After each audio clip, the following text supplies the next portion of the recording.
Nothing prepares you for losing your wife. But what's even worse is discovering that her death wasn't what it seemed. I'm Nathan Cooper, and this is the story of how my brother-in-law's greed revealed a truth that changed everything. Sarah and I had been married for 8 wonderful years.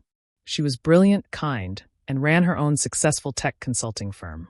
Her brother Marcus, however, was her complete opposite, always looking for easy money and quick schemes. "You're too good for my sister," Marcus would often say with a sneer. A high school teacher? She could have done so much better. I learned to ignore his jabs. Sarah loved teaching computer science to my students, even though she made far more from her consulting work. We were happy, and that's what mattered. Sarah had built her company from scratch, turning it into a multi-million-dollar enterprise. She was careful with money, investing wisely, and maintaining a modest lifestyle despite our comfortable income. The only extravagant purchase she ever made was our home security system. Cameras everywhere, motion sensors, the works. "Better safe than sorry," she'd always say. 3 months ago, everything changed. I came home from a late faculty meeting to find Sarah unconscious in our home office. The paramedics couldn't revive her. The initial autopsy suggested a heart attack, though she had no history of heart problems. I was devastated. Marcus and his wife Linda showed up at the funeral, acting surprisingly supportive. "We're here for you, Nathan," Linda said, hugging me tight. "Whatever you need." Their sudden kindness should have been my first warning. A week after the funeral, I received notice that Sarah's life insurance policy would pay out $2.8 million. She had always handled our insurance matters, and I hadn't even known the policy was that large. The same day, Marcus and Linda invited themselves over. "Nathan, we need to talk about Sarah's insurance money," Marcus began, sitting in our living room. "As her only blood relatives, we believe we have a right to it." I stared at him, stunned. "What?" Linda leaned forward, her voice sickly sweet. "Think about it, Nathan. Sarah earned most of the money in your marriage. She would have wanted her family to have it." "I was her family," I said quietly. "I was her husband." Marcus's face darkened. "Look, we can do this the easy way or the hard way. Hand over the insurance money. It's rightfully ours." Something in his tone made me pause. The aggression, the desperation, it didn't feel right.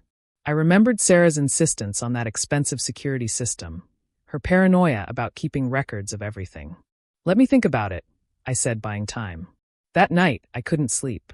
Sarah's voice kept echoing in my head. Better safe than sorry. On a hunch, I went to her office and logged into her computer. She had taught me her passwords just in case, though I'd never needed them before. In her email, I found a folder labeled insurance.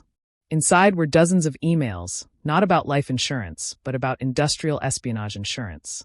Sarah had suspected someone was trying to steal her company's trade secrets. My hands shaking, I opened our home security app. The system kept recordings for 3 months. I scrolled back to the day Sarah died and felt my blood run cold. The footage showed Marcus entering our house that afternoon, using a key I didn't know he had. He went straight to Sarah's office. They argued. He demanded something, money, judging by his gestures.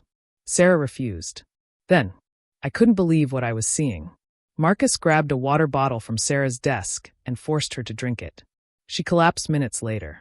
I called the police immediately.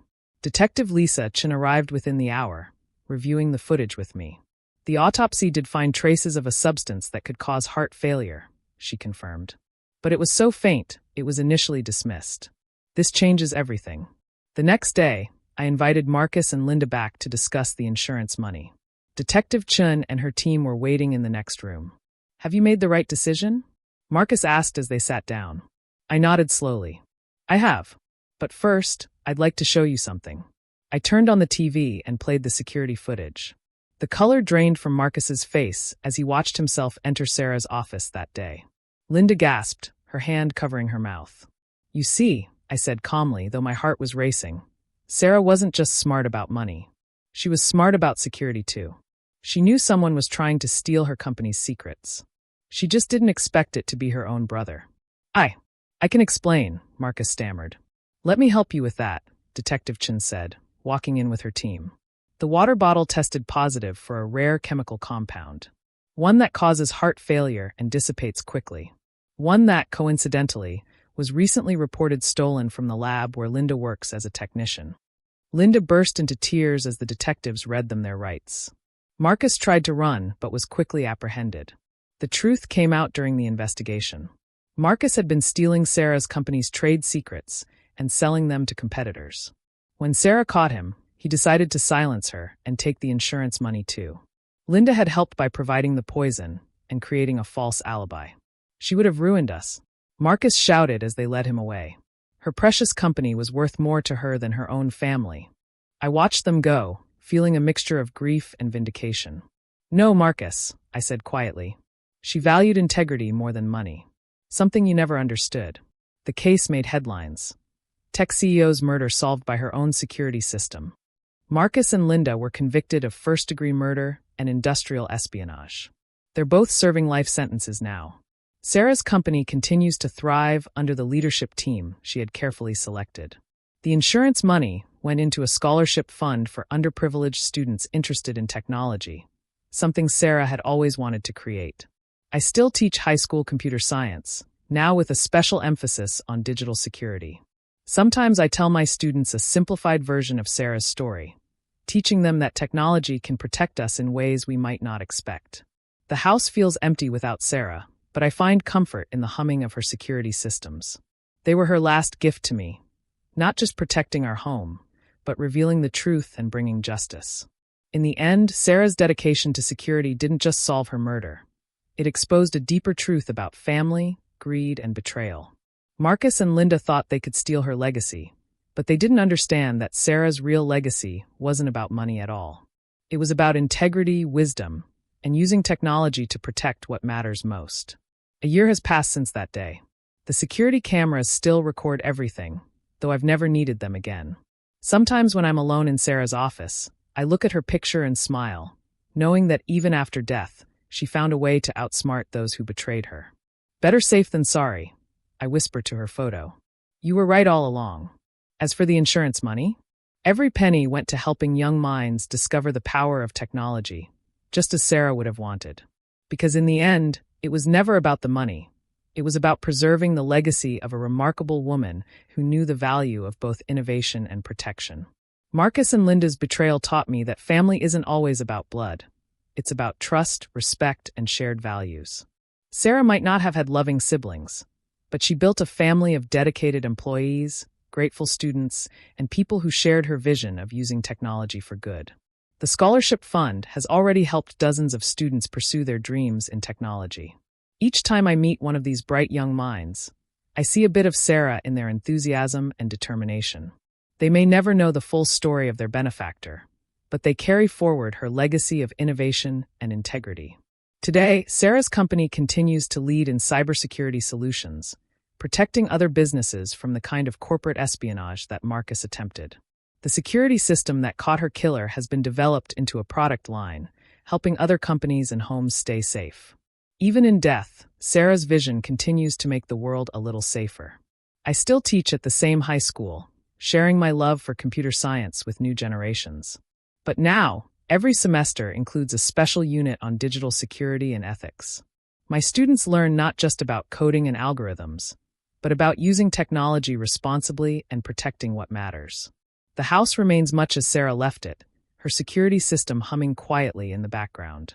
Sometimes late at night, I watch the cameras cycle through their feeds and remember how they revealed the truth when we needed it most. It's a reminder that technology, like truth, is a tool that serves those who respect its power. Marcus and Linda write sometimes, asking for forgiveness or making threats, depending on their mood. Their letters go unopened. Some betrayals can't be forgiven, and some truths are better left in the past. But Sarah's legacy lives on in every student who receives her scholarship, in every business protected by her company's security systems, and in the lessons I teach about using technology for good. In the end, that's worth more than any insurance policy. As I write this in Sarah's office, surrounded by the technology she loved and the security she trusted, I know she would be proud. Not of the tragedy that unfolded, but of how her foresight and wisdom continued to protect and serve even after she was gone. The insurance money that Marcus and Linda tried to steal has now helped over 50 students pursue their dreams in technology. Each scholarship recipient receives a letter telling them about Sarah. Not about how she died, but about how she lived, with integrity, innovation, and a belief that technology should serve the greater good. Sometimes I meet with these students, and it fills me with hope to see Sarah's vision living on in their bright eyes and eager minds. They don't know the full story of the woman who made their education possible, but they carry forward her legacy in their own way. The security cameras still record everything, day and night. They're not just tools anymore. They're a reminder that truth has a way of coming to light, and that sometimes the best protection comes from being prepared for the worst while hoping for the best. Sarah understood that. She knew that true security isn't just about locks and cameras. It's about creating systems that protect what matters most: truth, justice, and the potential of future generations. As for me, I continue teaching, sharing Sarah's story when appropriate, and managing the scholarship fund that bears her name. The insurance money that Marcus and Linda tried to steal has done more good than they could have ever imagined, touching lives and creating opportunities that will ripple forward for generations. In the end, that's the real legacy Sarah left behind. Not the money, not the company, but the understanding that technology, when used wisely and ethically, can protect truth and serve justice. It's a lesson I'll never forget, and one I'll continue to share with every student who walks into my classroom. The security cameras keep watching, the scholarship fund keeps growing, and somewhere I like to think Sarah is smiling, knowing that her foresight and wisdom continue to make the world a little better, a little safer, one student at a time.